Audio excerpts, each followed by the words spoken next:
Praise the lord. ఈరోజు దేవుని వాగ్దానం. నన్ను సంరక్షించుచున్న ఈ దేవుడే క్రీస్తు యేసు నందు మనకు అనుగ్రహింపబడిన తన మహిమగల ఐశ్వర్యములో నుండి మీ అవసరాలన్నిటినీ తీర్చును. ఫిలిప్పీయులకు 4:19. ఈరోజు దేవుడు మిమ్మల్ని మీ కుటుంబాన్ని కంటికి రెప్పలాగా కాపాడుతాడని వాగ్దానం చేస్తున్నాడు.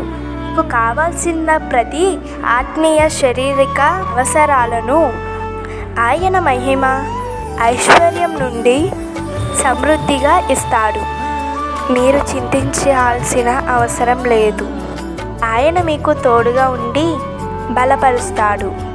ఈ వాగ్దానం మీ జీవితంలో నెరవేరాలని ప్రార్థిస్తున్నాను. దేవుడు మిమ్మల్ని దీవించునుగాక. ఆమేన్.